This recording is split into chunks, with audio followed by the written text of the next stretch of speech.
Hello, today we're talking about JP Morgan Chase & Co., which is an American multinational banking corporation of securities, investments, and retail. JP Morgan Chase is one of the big four banks of the United States, with Bank of America, Citigroup, and Wells Fargo. I should mention that it is the largest bank in the United States by assets of $2 trillion, and according to Forbes magazine, is the world's second largest public company based on a composite ranking. JP Morgan brand is used by the investment banking as well as the asset management, private banking, private wealth management, and treasury and securities services divisions.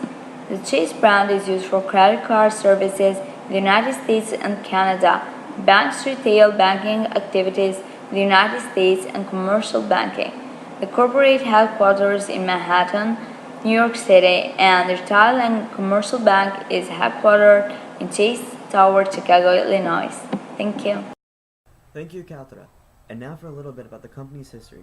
J.P. Morgan Company was founded in New York in 1871 as Drexel Morgan & Company. In 1895, it became J.P. Morgan & Company. J.P. Morgan merged with Chase in 2000, thus becoming J.P. Morgan Chase. J.P. Morgan Chase later merged with several other financial companies throughout the past decade and is now known as J.P. Morgan Chase & Company.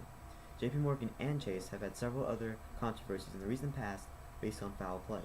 In December 2002, Chase paid fines totaling $80 million for deceiving investors with biased research. Chase paid out over $2 billion in fines and settlements in their role in financing Enron, which collapsed amid a financial scandal in 2001. In 2003, Chase paid $160 million in fines and penalties to settle claims by the Securities and Exchange Commission and the Manhattan District Attorney's Office.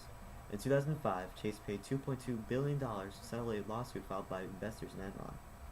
In November 2009, Birmingham, Alabama Mayor Larry Langford was convicted on 60 counts of bribery, money laundering, and tax evasion related to bond swaps for Jefferson County, Alabama. The SEC alleged that J.P. Morgan, which had been chosen by the county commissioners to underwrite the floating rate sewer bond deals and provide interest rate swaps, had made undisclosed payments to close friends of the commissioners in exchange for the deal. In January 2011, J.P. Morgan Chase admitted that it wrongly overcharged several thousand military families for their mortgages, including active duty personnel in Afghanistan. Now with more on today's scandal, here's Hakeem Brown. Hakeem? Thank you, Adrian. This is Hakeem Brown today talking about JP Morgan facing money laundering probe. JP Morgan Chase, the largest U.S. bank, has become the latest target of a wide investigation of how banks prevent transactions involving drug money in sanctioned countries. The Office of the Comptroller of the Currency is examining JP Morgan systems that are designed to monitor and filter such transactions. The latest investigation comes in the midst of stepped-up efforts by regulators to crack down on money laundering, including transfers of drug money through bank networks and funds from countries facing international sanctions such as Iran.